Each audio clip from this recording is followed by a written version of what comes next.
el pueblo de Israel, cuando había salido de Egipto, Dios se manifestó con poder y con gran fuerza, y estuvieron durante muchos años en el desierto, 40 años siendo transformados, 40 años Dios trabajando en el corazón de ellos.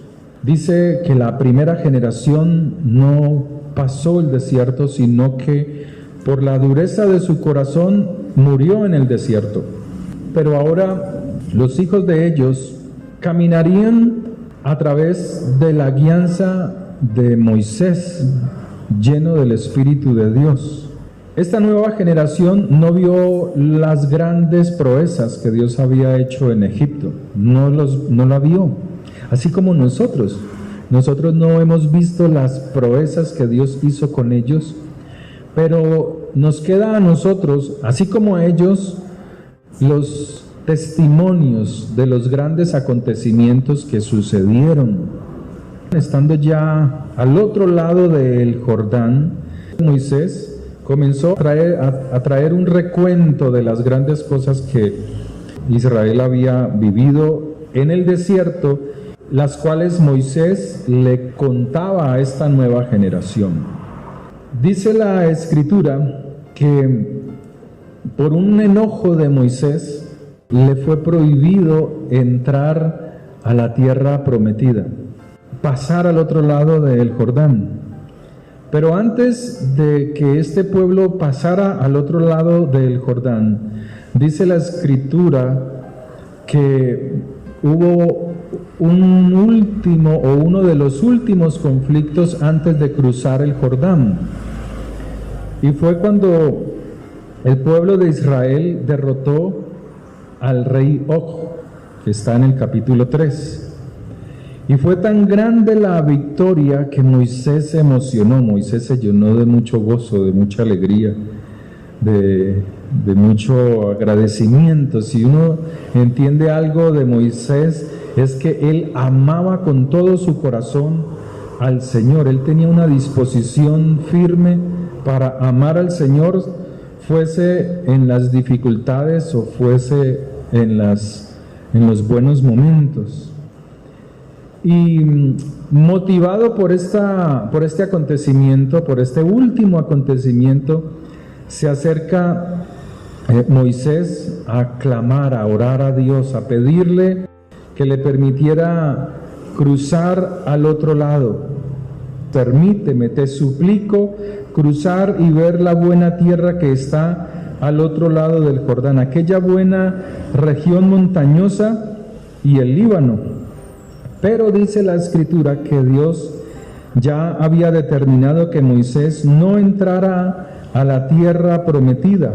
Y sucede algo en Moisés, y es que él sigue suplicando, él sigue insistiendo, él se emociona porque dice: wow, el Señor me dio una última victoria antes de cruzar el Jordán. Y ha mostrado su grandeza y su poder. Tal vez yo insista y Dios me conceda pasar al otro lado del Jordán. Dice la historia judía, son libros interesantes. Dice que Moisés oró 515 veces, insistiendo, pidiendo que el Señor le permitiera cruzar el Jordán. Pero el Señor se lo niega.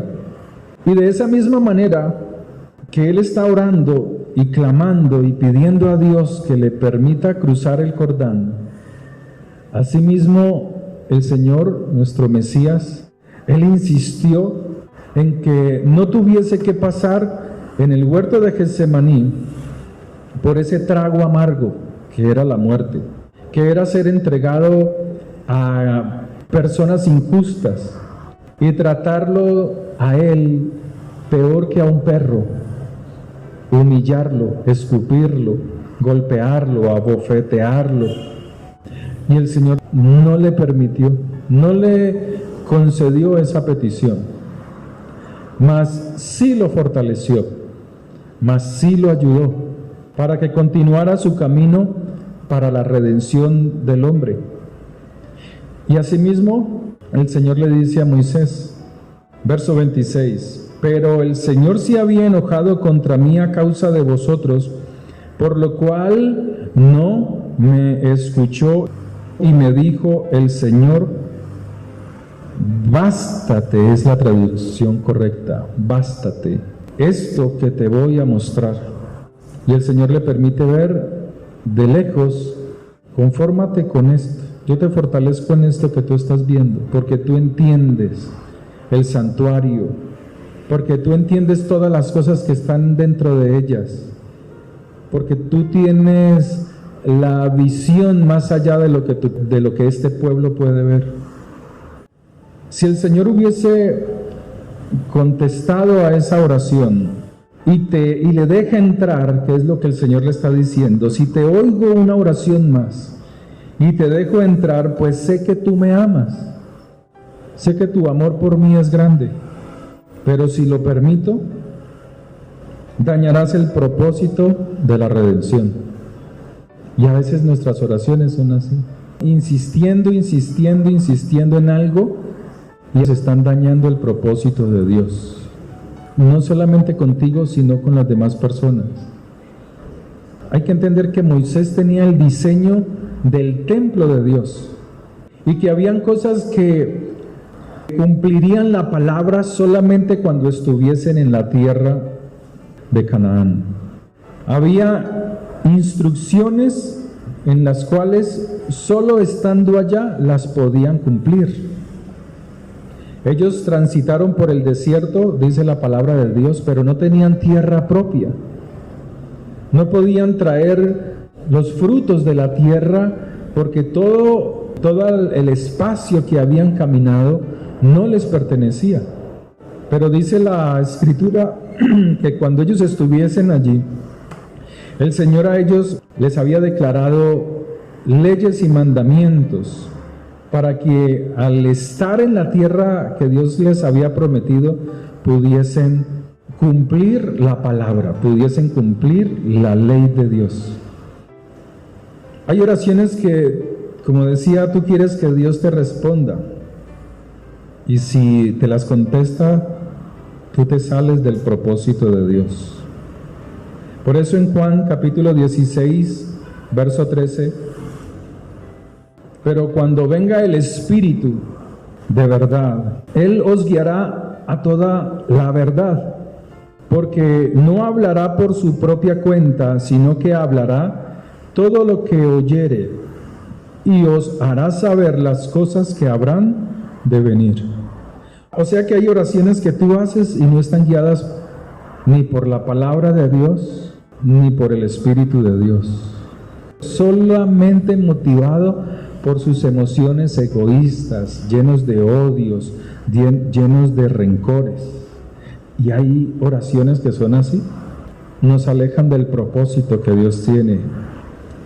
Tal vez transformar el corazón, madurarlo, ayudarnos, para que tengamos una elevada conciencia y una mejor relación con el Señor. Por eso Él dice, cuando venga el Espíritu de verdad. ¿Y qué es la verdad? La palabra de Dios es la verdad. No hay otra cosa que no sea la verdad. De todas las cosas que existen en el cielo y en la tierra, que sea su palabra. ¿Cómo Dios hace que funcionen todas las cosas? Para que nosotros comprendamos quién es Él, quién es Dios. Pero de nada nos sirve a nosotros saber la verdad si nosotros no nos acercamos a ella.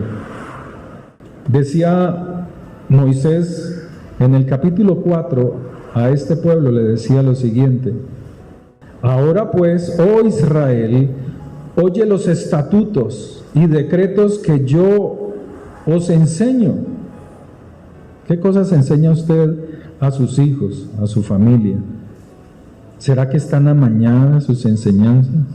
¿Será que usted es una persona que solamente enseña lo que le conviene para manipular? ¿O será que usted enseña la palabra de Dios como el Señor la ha dado? ¿Cómo enseña usted las Escrituras? ¿Sabe que todos los cristianos creen tener la verdad? Todo cristiano dice que sabe de las Escrituras. Y no hay pueblo más ignorante en la palabra de Dios que el cristiano. Y usted está incluido ahí. Creen en muchas cosas, creen en la Trinidad, creen que por obras, que no hay que hacer, que la salvación no son por obras. Hay muchas cosas erróneas dentro de esta doctrina.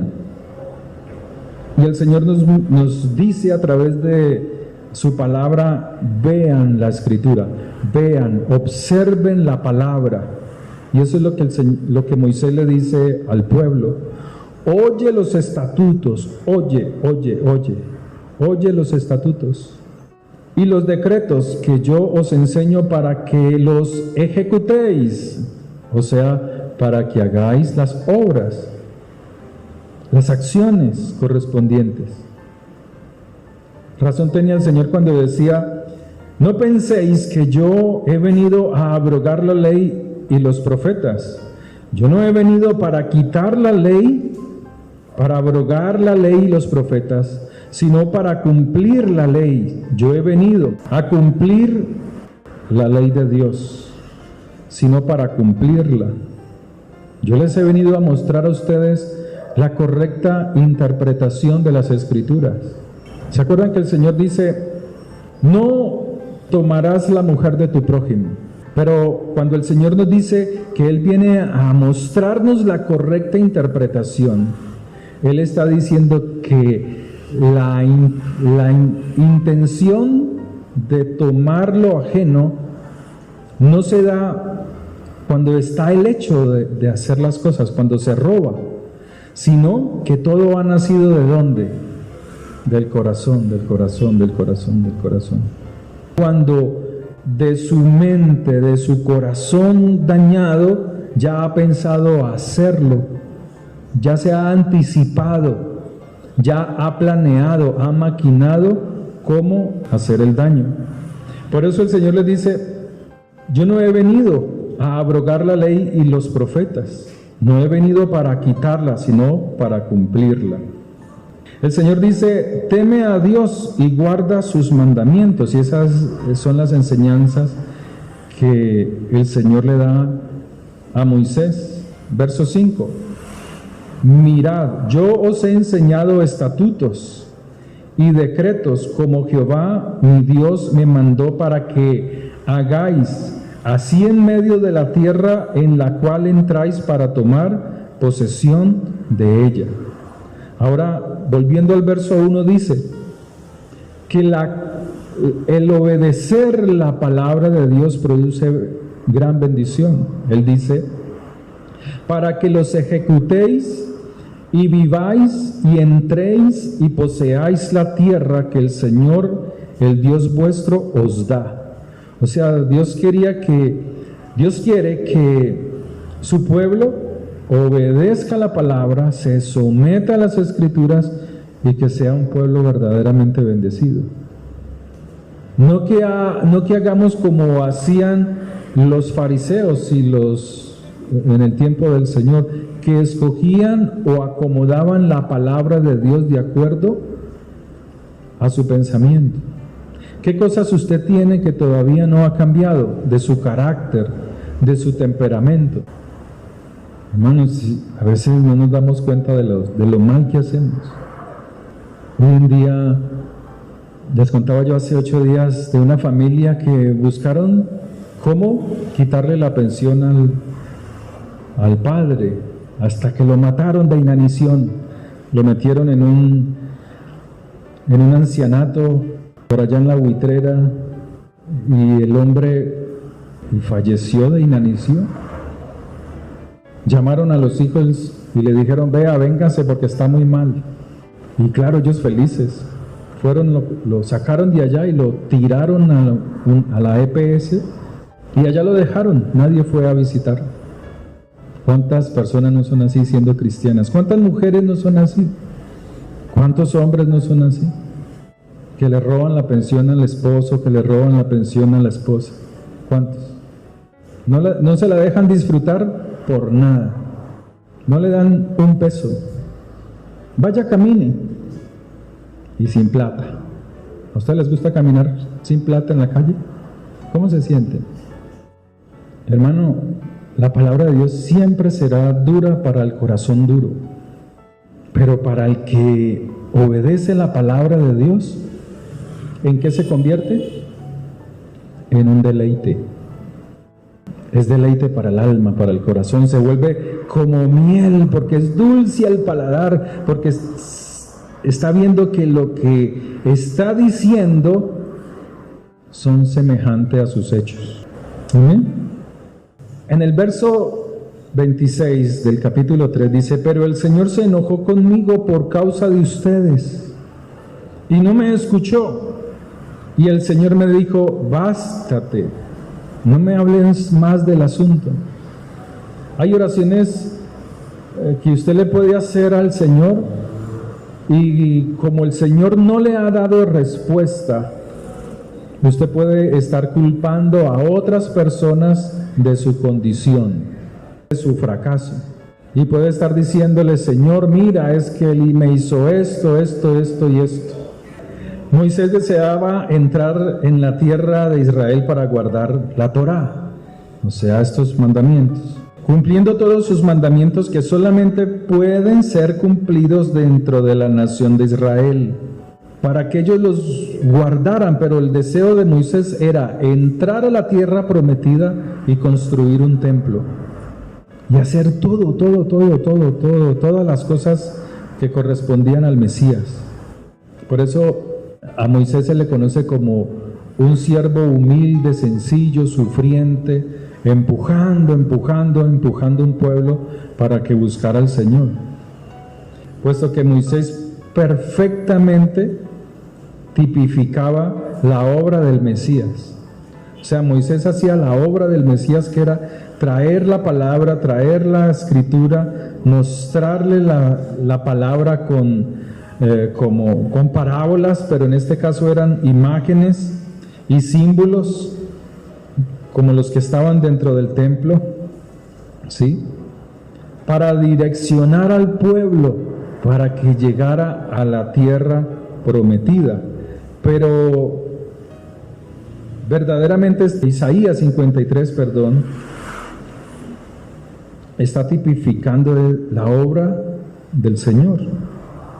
Si usted lee esa parte de Isaías, entonces en Deuteronomio 4:2 él dice: no añadiréis a la palabra que yo os mando.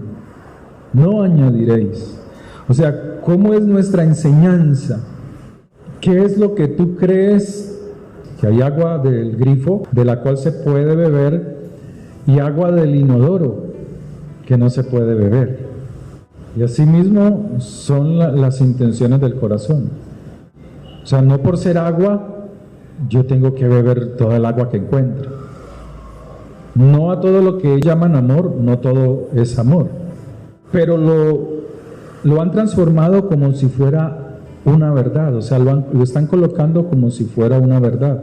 Y el Señor le dice a su pueblo: no añadiréis a la palabra que yo os mando, no añadas nada, ni disminuiréis de ella. No solamente se refiere a la letra, sino a la obediencia, porque luego dice: para que guardéis los mandamientos de Jehová, del Señor vuestro Dios, que yo os ordeno. ¿Sí? Cualquiera pues que anule un solo de estos mandamientos, aun de los más pequeños, y así lo enseñe a otros, será llamado muy pequeño en el reino de los cielos. ¿Sí? Pero cualquiera que los guarde y los enseñe, este será llamado grande en el reino de los cielos. Eso es Mateo 5:19.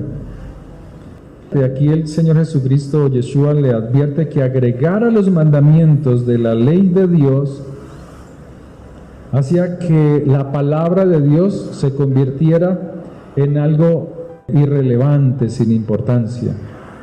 Y es por ello donde Él les dice: astutamente ustedes violan el mandamiento de Dios para guardar sus tradiciones.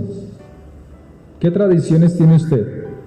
¿Qué tradiciones del mundo guarda todavía en su corazón de las cuales dice, bueno, pero esto es bonito, o sea, acomoda la palabra de Dios a sus tradiciones. ¿Qué cosas? ¿Todavía usted celebrando Navidad? Pero es que es algo lindo, es algo bello, que toda la familia se reúna, es algo lindo, ¿amén o no?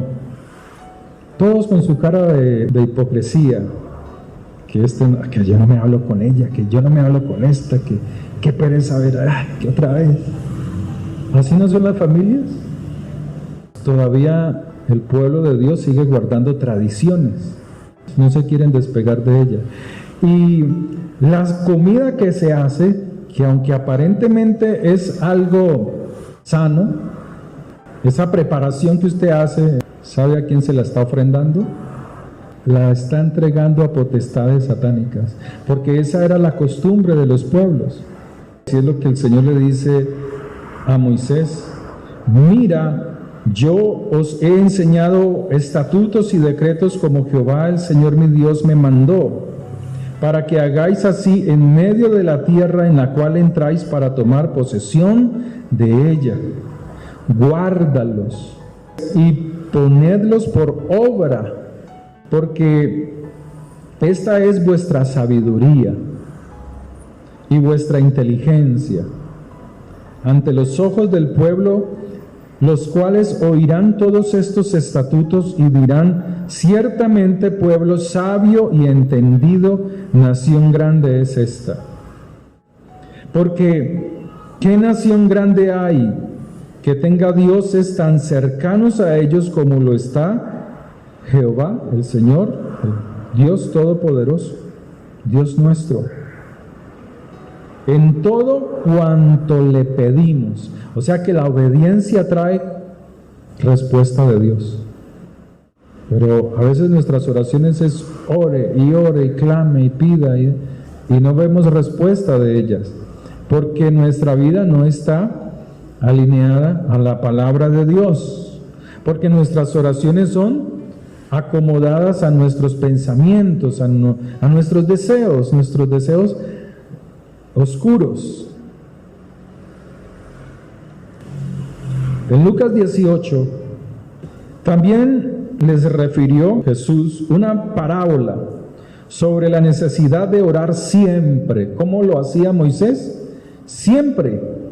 Señor, yo quiero entrar a la tierra. Señor, déjame entrar a la tierra prometida. O sea, él estaba golpeando el trono de Dios. ¿Se acuerda que el Señor dice: tocad y se os abrirá? ¿Cómo? ¿A través de qué? De la oración. Sobre la necesidad de orar siempre y no desmayar, diciendo: había en una ciudad un juez. Los reyes en algún momento también se convertían en jueces, en algún momento de la historia de Israel. Los sacerdotes también tenían autoridad como jueces, porque conocían la Escritura. Moisés fue un juez de Israel, y dice que ni temía a Dios ni respetaba a hombre. Había también en aquella ciudad una viuda, la cual venía a él diciendo: hazme justicia de mi adversario. Está tocando la puerta, está tocando el trono. Hazme justicia de mi adversario, una y otra vez. Y él no quiso por algún tiempo, o sea, cerró su corazón para hacerle justicia. Pero después de esto dijo dentro de sí: aunque ni temo a Dios, ni tengo respeto a hombre, o sea, se creía un Dios, como nuestro presidente. Sin embargo, porque esta viuda me es molesta, le haré justicia, no sea que viniendo de continuo me agote la paciencia. Y dijo el Señor: oíd lo que dijo el juez injusto. ¿Y acaso Dios no hará justicia a sus escogidos, que claman día y noche? ¿Se tardará en responderles? Os digo que pronto les hará justicia. Pero cuando venga el Hijo del Hombre, ¿hallará qué? En el hebreo dice: hallará obediencia a la Torá. ¿Hallará gente que obedezca la palabra de Dios? ¿Hallará fe obediente en la tierra? ¿Quién era esta mujer? Segundo libro de Reyes 4, del 8 al 10. Aconteció también que un día pasaba Eliseo por Sunem, y había allí una mujer importante, que le invitaba insistentemente a que comiese.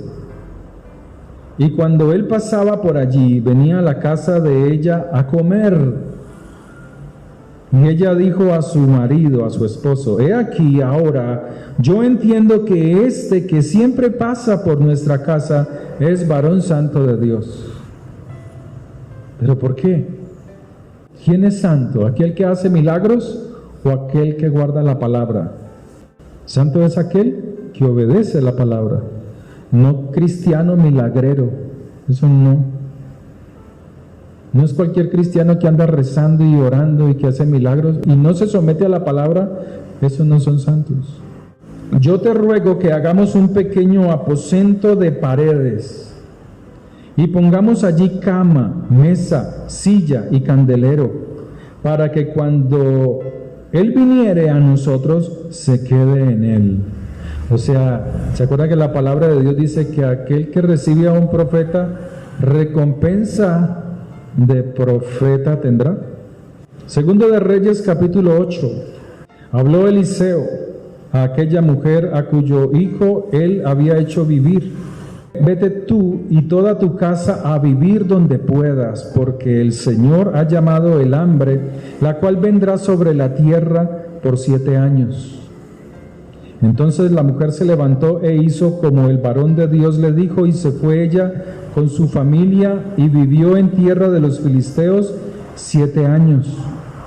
Y cuando habían pasado los 7 años, la mujer volvió de la tierra de los filisteos. Después salió para implorar. Apréndaselo. Implorar. ¿Qué es implorar? Insistir, tocar la puerta, como lo hacía Moisés, orando una y otra vez.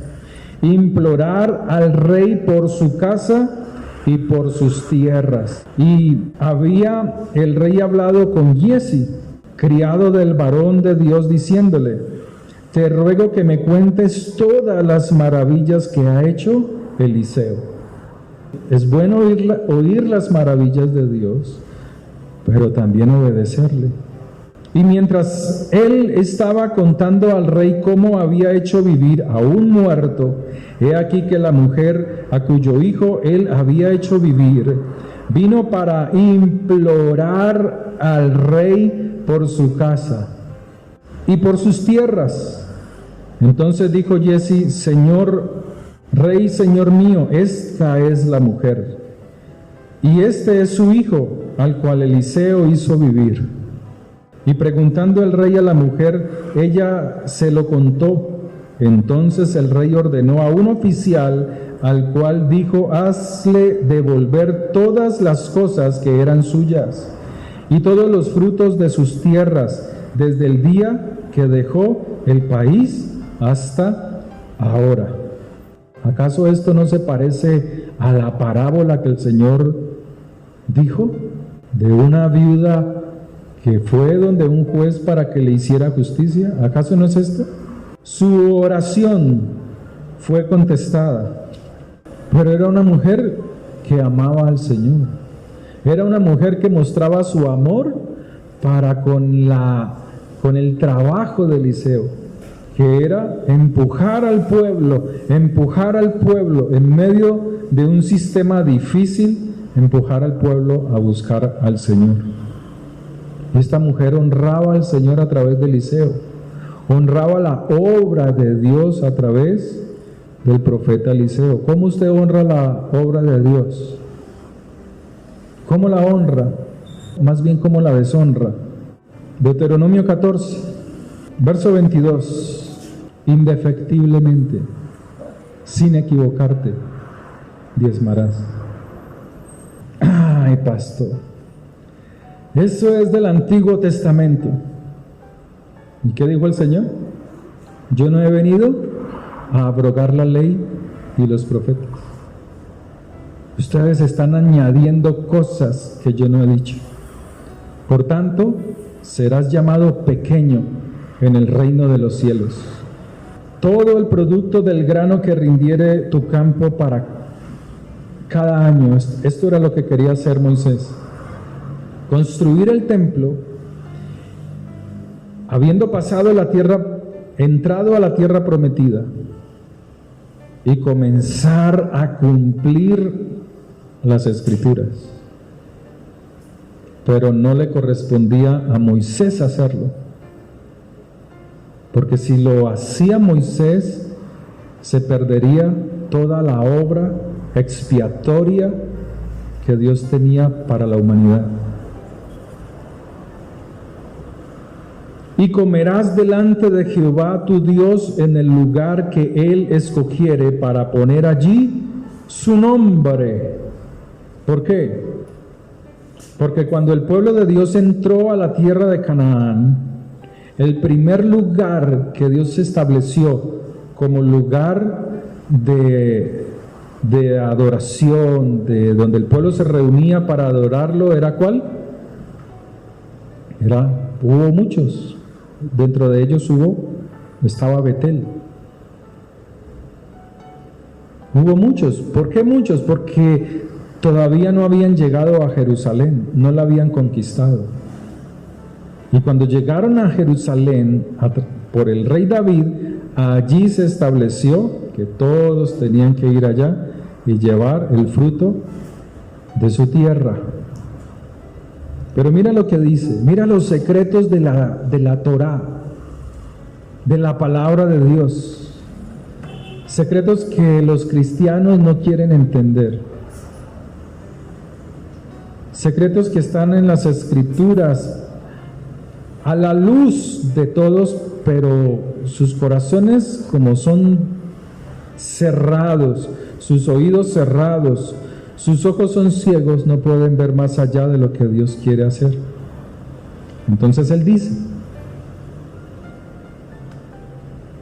el diezmo de tu grano, de tu vino, de tu aceite, y las primicias de tus manadas y de tus ganados, para que aprendas a temer al Señor tu Dios.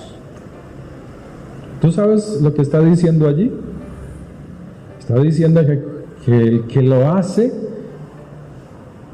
confía plenamente en el Señor, que Él es el que proveerá. El que no lo hace, dice, no puede tener temor de mí, porque Él está colocando al dinero por su Dios, porque no tiene la confianza plena que Dios pueda multiplicar, dar, traer, colocar en sus manos la bendición que ellos no pueden alcanzar. Entonces dice: para que aprendas a temer a Jehová tu Dios. Y si el camino fuere tan largo, tan largo, es que a mí me da pereza,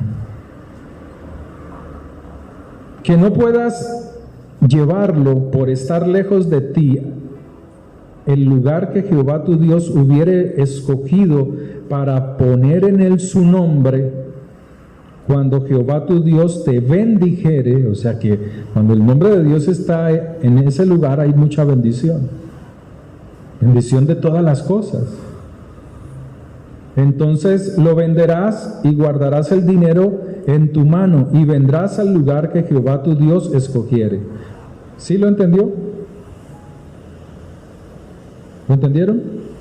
Está diciendo que como se estableció cierto lugar y no puedes trasladar la ofrenda o el diezmo en este caso, las ofrendas y primicias, o sea, llevar las vacas, llevar las ovejas, hacer todo ese camino largo, entonces véndelo, pero el dinero lo guardarás y lo llevarás, lo entregarás. Y darás el dinero por todo lo que deseas. Esto es lo que usted no hace. Primero, porque algunos, o los cristianos, no todos, no les gusta dar, porque su corazón está cerrado. Y otros porque dan y lo dan sin poner delante de Dios su deseo. Entonces Él dice, y darás el dinero por todo lo que deseas. ¿Cuál dinero? El diezmo, la ofrenda, la primicia. Por todo lo que deseas. ¿Qué desea usted para su vida? Eso es lo que hay que pensar, eso es lo que el Señor está diciendo. ¿Qué cosas? Fíjese, materiales. Entonces Él dice, y darás el dinero por todo lo que deseas, pero mire, que es la misma palabra de Dios, es un mandamiento. Esto era lo que hacía Jacob antes de que viniera la ley de Moisés. Jacob entendió esto siglos antes de que viniera Moisés. Ahora mira, por todo lo que deseas, por vacas, por ovejas, por vino, por sidra y por cualquier cosa que tú deseares. Por cualquier cosa que esté sujeta a la palabra de Dios. Por cualquier cosa. Y comerás allí delante de Jehová tu Dios y te alegrarás tú y tu familia. No se pueden alegrar, primero porque cierran su corazón. Y segundo, cuando dan, se les olvida que Dios les está diciendo, dime lo que deseas. Si usted no desea las cosas, muy difícilmente llegan. Está pensando, cuando allá se pase lista ¿sabe dónde comienza la vida eterna? Aquí en la tierra, cuando su mente es transformada, cuando tus pensamientos son transformados, allí comienza la vida eterna, no es allá.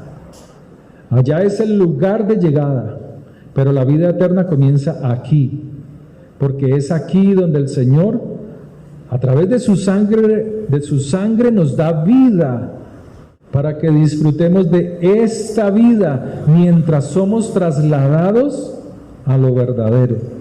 Padre, gracias por tu misericordia. Bendigo cada ofrenda y cada diezmo en el poder de la sangre de Jesús. Amén y amén. Que el Señor le bendiga.